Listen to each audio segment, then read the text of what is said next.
എല്ലാവർക്കും നമസ്കാരം. നമ്മുടെ ഉള്ളിലുള്ള ഈ ലോകം എങ്ങനെയാണ് പ്രവർത്തിക്കുന്നത് എന്ന് എപ്പോഴെങ്കിലും ചിന്തിച്ചിട്ടുണ്ടോ?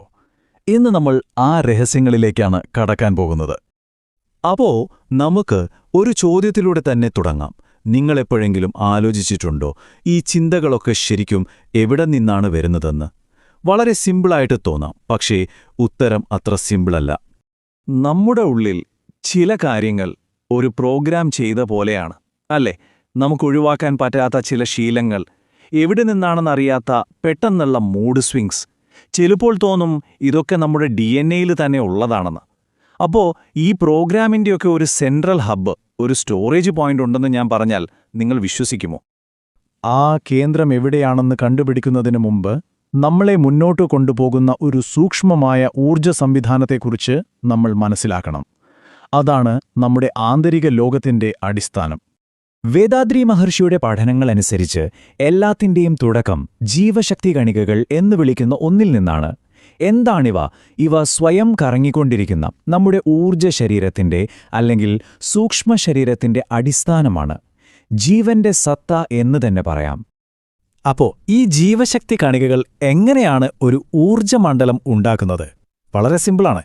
ഒന്നാമതായി, ഈ കണികകൾ എപ്പോഴും അതിവേഗത്തിൽ കറങ്ങിക്കൊണ്ടിരിക്കുകയാണ്. ഈ കറക്കം സ്വാഭാവികമായും ഒരു തരംഗം, ഒരു എനർജി വേവ് ഉണ്ടാക്കും. ഈ കണികകളെല്ലാം ഒരുമിച്ച് കറങ്ങുമ്പോൾ ഉണ്ടാകുന്ന ആ കൂട്ടായ തരംഗമാണ് നമ്മുടെ ശരീരം മുഴുവൻ വ്യാപിക്കുന്ന ഊർജ്ജമണ്ഡലമായി മാറുന്നത്. ഇതിനെയാണ് നമ്മൾ ജീവകാന്തം എന്ന് പറയുന്നത്. ശരി, അപ്പോൾ ഈ ജീവകാന്തം, ഇതാണ് നമ്മൾ ശ്രദ്ധിക്കേണ്ട പ്രധാനപ്പെട്ട പോയിന്റ്. നമ്മുടെ ശരീരത്തിൻ്റെ ഒരു സ്വാഭാവിക മാഗ്നറ്റിക് ഫീൽഡാണിത്. നമ്മൾ കാണുന്നതും കേൾക്കുന്നതും തൊട്ടറിയുന്നതും, എന്തിന്, നമ്മുടെ ചിന്തകൾ വരെ, എല്ലാ ശാരീരികവും മാനസികവുമായ പ്രവർത്തനങ്ങൾക്കും വേണ്ട ഇന്ധനം നൽകുന്നത് ഈ ജീവകാന്തമാണ്. നമ്മൾ ജീവശക്തിയെക്കുറിച്ച് പറഞ്ഞു, അതിൽ നിന്നുണ്ടാകുന്ന ജീവകാന്തത്തെക്കുറിച്ച് പറഞ്ഞു. ഇപ്പോൾ നിങ്ങൾക്കൊരു ചോദ്യമുണ്ടാവാം, ഈ ഊർജ്ജമെല്ലാം എങ്ങോട്ടാണ് പോകുന്നത്? ഇതിൻ്റെ എല്ലാം കേന്ദ്രം എവിടെയാണ്? അതാണ് നമ്മളിനി കാണാൻ പോകുന്നത്. നമ്മുടെ ശരീരത്തിൻ്റെ സ്വന്തം ഹാർഡ് ഡ്രൈവ്. ഇതൊന്ന് എളുപ്പത്തിൽ മനസ്സിലാക്കാൻ നമുക്കൊരു കമ്പ്യൂട്ടറിനെ ഉദാഹരണമായി എടുക്കാം. നമ്മുടെ ശരീരമാണ് ഹാർഡ്വെയർ എന്ന് വെക്കുക. നമ്മുടെ ചിന്തകൾ, ഓർമ്മകൾ, ശീലങ്ങൾ, ഇതൊക്കെയാണ് സോഫ്റ്റ്വെയർ. അപ്പോൾ പിന്നെ ഒരു ചോദ്യം ബാക്കിയുണ്ട്. ഇതിൻ്റെയൊക്കെ ഹാർഡ് ഡ്രൈവ് എവിടെയാണ്? ഈ ഡേറ്റയെല്ലാം എവിടെയാണ് സേവ് ആകുന്നത്? ആ ചോദ്യത്തിനുള്ള ഉത്തരമാണ് ജനിതക കേന്ദ്രം. ഇതാണ് നമ്മുടെ ശരീരത്തിൻ്റെ ആ സെൻട്രൽ ഹാർഡ് ഡ്രൈവ്. ഇവിടെയാണ് നമ്മുടെ ഭൗതിക ശരീരം, ജീവശക്തി, ജീവകാന്തം, ഈ 3 തലങ്ങളും ഒത്തുചേരുന്നത്. നമ്മുടെ എല്ലാ ജീവിതാനുഭവങ്ങളും ഓർമ്മകളും സംഭരിക്കുന്ന പ്രൈമറി സ്റ്റോറേജ് ലൊക്കേഷൻ, നമ്മുടെ ബോധത്തിൻ്റെ ഇരിപ്പിടം എന്ന് വേണമെങ്കിൽ പറയാം. ഇതിനെക്കുറിച്ച് പറയുന്ന ഒരു വാചകം ശ്രദ്ധിക്കുക. അതൊരു സാന്ദ്രീകൃത കാന്തിക മണ്ഡലം പോലെയാണ്. എന്നുവെച്ചാൽ എല്ലാ വിവരങ്ങളും ഒതുക്കി വച്ചിരിക്കുന്ന ഒരിടം. ശരിക്കും പറഞ്ഞാൽ ഒരു ബയോളജിക്കൽ ഹാർഡ് ഡ്രൈവ് തന്നെ. ഈ ആശയം ഉരുത്തിരിഞ്ഞു വന്ന മലയാളത്തിൽ നമ്മളിതിനെ ജനിതക കേന്ദ്രം എന്ന് തന്നെയാണ് പറയുന്നത്. അപ്പോ ഒന്നുകൂടി വ്യക്തമാക്കാം. ഈ ജനിതക കേന്ദ്രമെന്നു പറയുന്നത് 3 ശരീരങ്ങളുടെ ഒരു സംഗമസ്ഥാനമാണ്.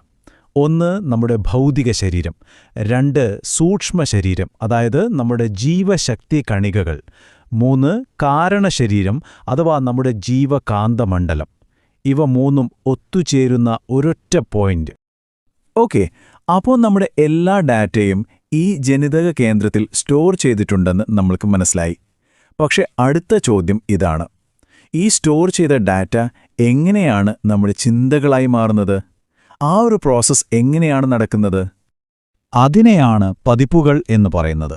അതായത് നമ്മൾ ചെയ്യുന്ന ഓരോ പ്രവൃത്തിയും, പറയുന്ന ഓരോ വാക്കും, എന്തിന് മനസ്സിൽ വരുന്ന ഓരോ ചിന്തയും ഒരു എനർജി സിഗ്നേച്ചർ അല്ലെങ്കിൽ ഒരു പതിപ്പായിട്ട് ഈ ജനിതക കേന്ദ്രത്തിൽ റെക്കോർഡ് ചെയ്യപ്പെടും. ഓരോ പതിപ്പിനും അതിൻ്റേതായ ഒരു ഫ്രീക്വൻസി ഉണ്ടാവും.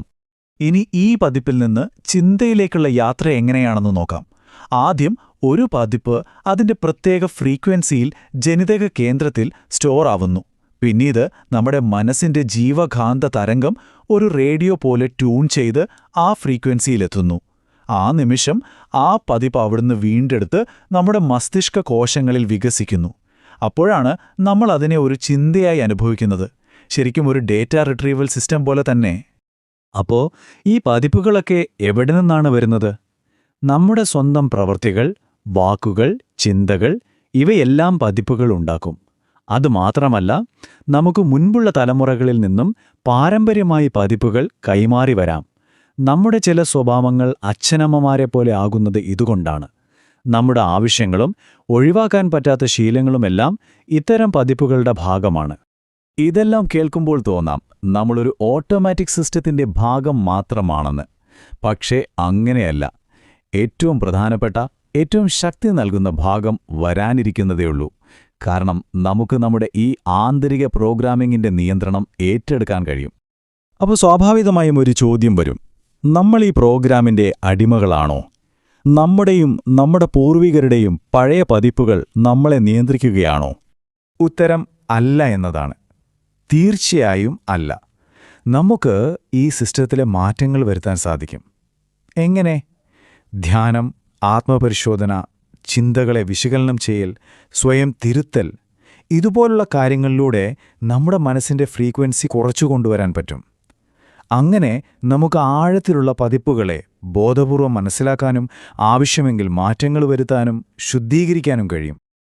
അപ്പോ ഇവിടുത്തെ ലക്ഷ്യം പഴയ കാര്യങ്ങൾ ഡിലീറ്റ് ചെയ്യുക എന്നല്ല, മറിച്ച് പഴയതും നമുക്ക് ദോഷകരവുമായ പതിപ്പുകളെ ജ്ഞാനമാക്കി മാറ്റുക എന്നതാണ്. അതായത് കഴിഞ്ഞ കാലത്തെ അനുഭവങ്ങളെ പാഠങ്ങളാക്കി മാറ്റി നമ്മുടെ ജനിതക കേന്ദ്രത്തെ ശുദ്ധീകരിക്കുക.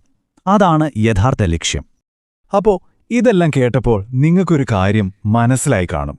ഈ ജനിതക കേന്ദ്രമെന്ന സംവിധാനത്തെക്കുറിച്ച് അറിയുന്നതിലൂടെ നമ്മൾ നമ്മുടെ മനസ്സിന്റെ പ്രോഗ്രാമർമാരാവുകയാണ്. അതിന്റെ താക്കോലാണ് നമ്മുടെ കയ്യിൽ കിട്ടുന്നത്. അപ്പോൾ ഞാൻ നിങ്ങളോടൊരു ചോദ്യം ചോദിച്ച് അവസാനിപ്പിക്കാം. നിങ്ങളുടെ ജീവിതത്തിന്റെ ഈ സോഴ്സ് കോഡ് ആക്സസ് ചെയ്യാനൊരു അവസരം കിട്ടിയാൽ നിങ്ങൾ ആദ്യം മാറ്റിയെഴുതാൻ ആഗ്രഹിക്കുന്നത് എന്തായിരിക്കും?